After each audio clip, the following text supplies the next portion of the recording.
Bonjour à tous, j'espère que vous allez bien. Je vous retrouve après cette très longue pause de fin d'année et début d'année que je me suis octroyée. Et j'espère que, écoutez, déjà je vous souhaite une bonne année 2024. J'espère que vous avez bien terminé l'année précédente, que vous avez pu profiter un peu des fêtes de fin d'année et de cette ambiance généralement plutôt festive. Moi, je vous retrouve en 2024 avec de nouveaux projets en tête. Bon, déjà, moi, je suis en train d'écrire un nouveau roman qui sera un thriller et sans fantastique. Donc, je sais pas du tout, un thriller psychologique du coup. Je sais pas du tout si, quand j'aurai mis le point final, je serai aussi emballée que je le suis aujourd'hui. Mais voyez, au moment où j'enregistre ce podcast, j'ai passé les 25 000 mots. Voilà, donc ça avance plutôt très bien. Je pense faire un roman de 60 à 70 000 mots. Donc autant vous dire que j'approche de la moitié. J'ai ça comme projet et j'en ai d'autres. Donc je vous parlerai au fur et à mesure de leur progression. Et aujourd'hui, je vais vous parler de celui qui s'apprête à être lancé là tout de suite. Donc vous le voyez au titre, je vais lancer des ateliers d'écriture qui seront plutôt un peu des capsules d'écriture. Je sais pas trop comment définir. Ça va pas être des cours théoriques parce que justement, mon envie c'est de vous proposer de pratiquer l'écriture. Je crois qu'il existe beaucoup de contenu sur comment écrire. J'y pensais. En fait, il y a deux choses qui m'ont donné envie de lancer ces petits ateliers d'écriture. La première, c'est que quand j'ai lancé ce podcast, j'ai ouvert une boîte à questions sur Instagram et je vous ai demandé quels étaient les thèmes que vous auriez envie que j'aborde. Et vous avez été très nombreux à me demander de parler d'écriture, de créativité, de routine d'écriture, de comment on écrit, etc., etc. Enfin, ça m'a questionnée dans le sens où je me suis dit, mais mon Dieu, il existe déjà tellement de contenu à ce sujet. Qu'est-ce que je peux apporter en fait de nouveau? Qu'est-ce que je peux dire qui n'a pas déjà été dit dans les très nombreuses publications? Voilà, il y a beaucoup de e-books sur Amazon qui donnent des conseils d'écriture. Il y a des livres évidemment, il y a des vidéos YouTube, il y a des blogs, il y a des comptes Instagram, il y a des comptes Twitter. J'ai vraiment l'impression que les conseils d'écriture, on est noyé sous les conseils d'écriture. Donc je me suis dit, mon Dieu, qu'est-ce que je peux apporter de plus? Donc ça, c'est la première chose. Et la deuxième chose, c'est que 2023 a été assez chaotique sur le plan créatif pour moi. Alors je peux pas dire que j'ai rien écrit parce que j'ai écrit pas mal de choses. J'ai notamment écrit un petit roman feel good, notamment parce que je ne savais pas quoi écrire d'ailleurs.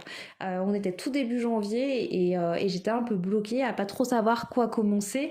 Et je vois que Librinova organise un concours d'écriture et en fait on était sur la fin, il fallait rendre son texte en février je pense.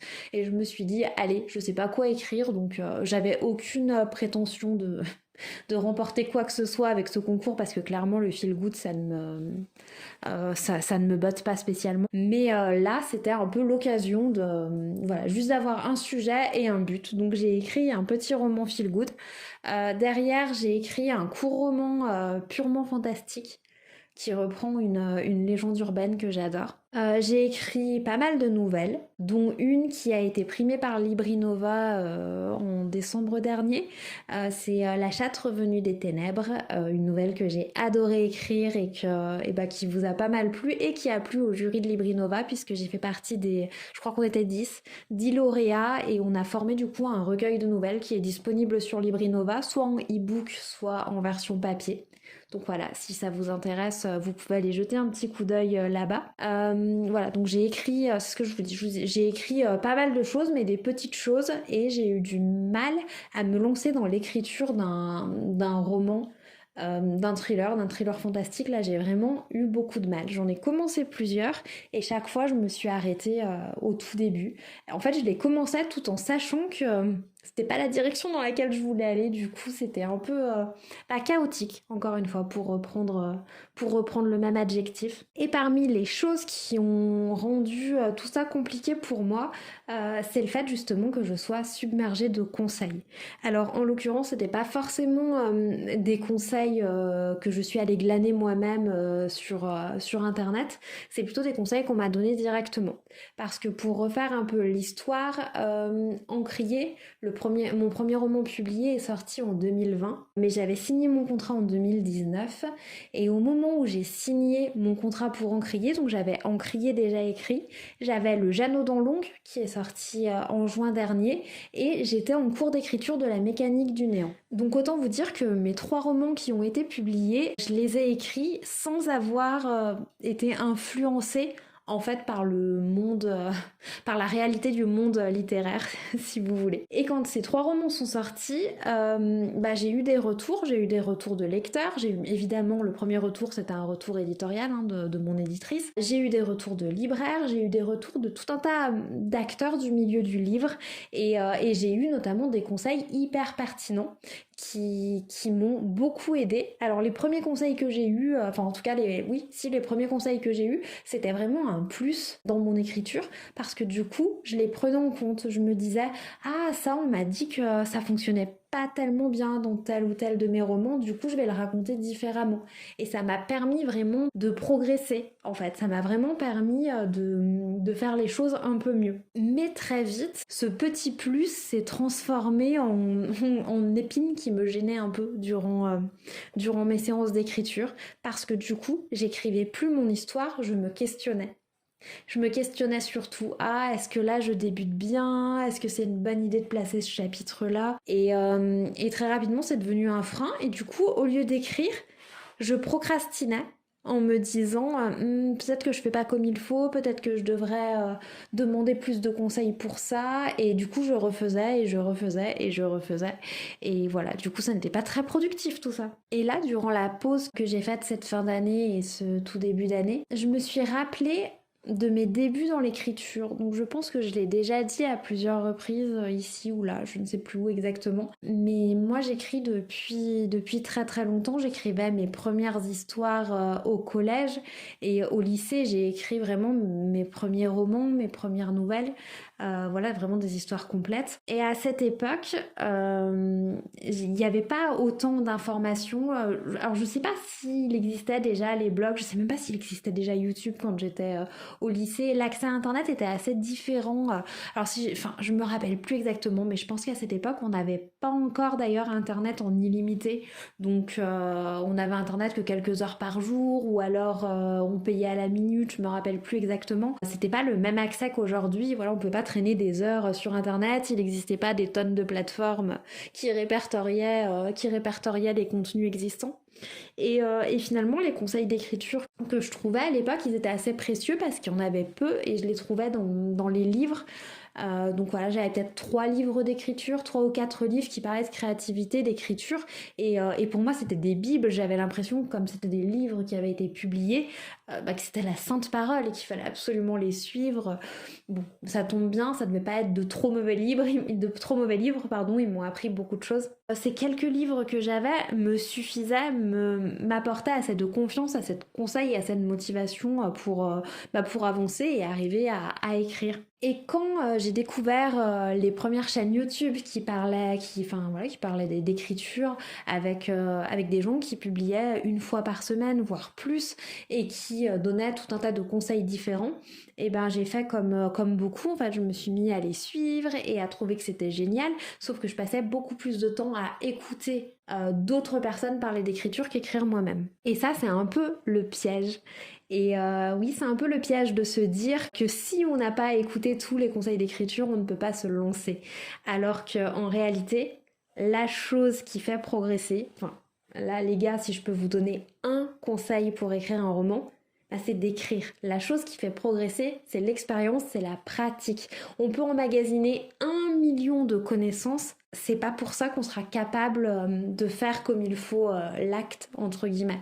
Je veux dire, imaginez genre un neurochirurgien, le gars, il a lu tout ce qui existait sur la neurochirurgie, il a lu des témoignages d'autres neurochirurgiens, etc. Mais il a jamais ouvert une tête lui-même. Alors oui, il aura toute la théorie, peut-être même qu'il sera capable de guider un autre neurochirurgien expérimenté, mais est-ce que lui-même, il sera capable du premier coup de faire une superbe opération du cerveau sans laisser de trauma au gars qui est sur la table? C'est pas gagné. Et en écriture, c'est pareil. En écriture, je compare l'écriture à la neurochirurgie, mais vous voyez ce que je veux dire. C'est vraiment le fait d'écrire qui va faire qu'on se rend compte de ce qui fonctionne ou de ce qui ne fonctionne pas. D'écrire et de lire également. Je sais qu'il y a de nombreux auteurs.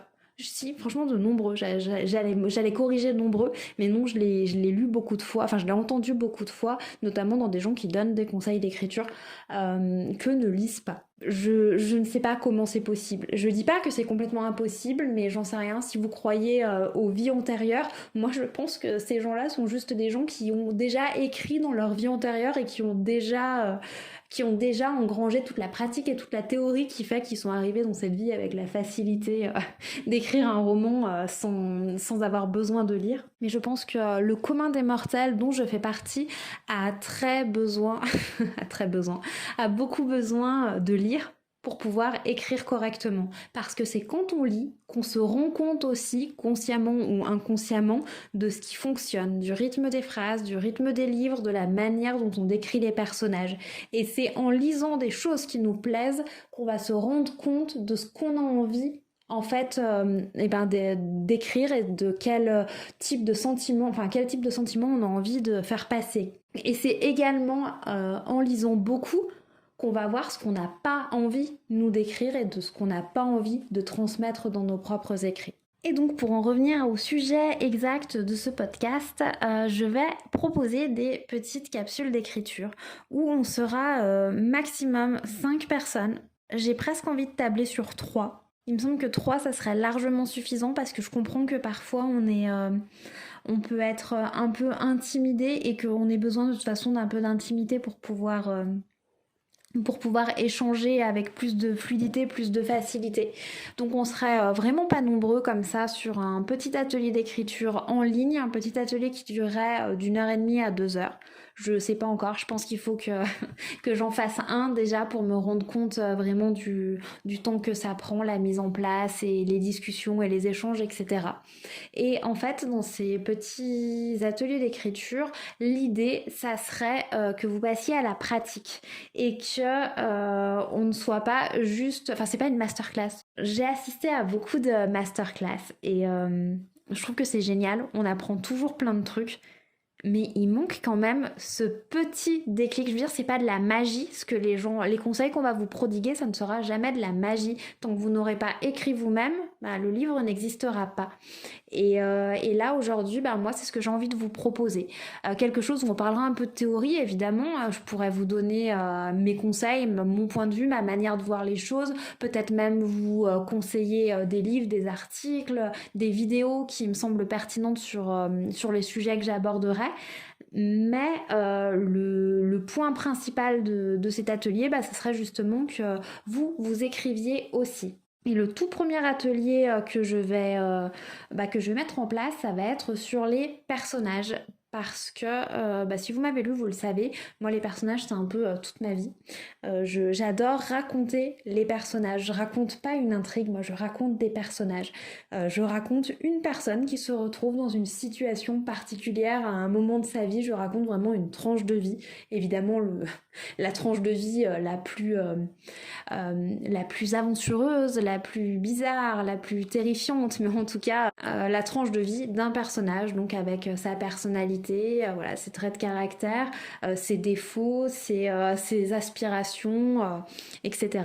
Et c'est ça que j'ai envie de vous transmettre et j'espère que ça vous plaira. Donc dans ce premier atelier, on va faire ça. On va essayer d'analyser un peu ce qui fait une bonne description de personnage, une bonne mise en situation de personnage.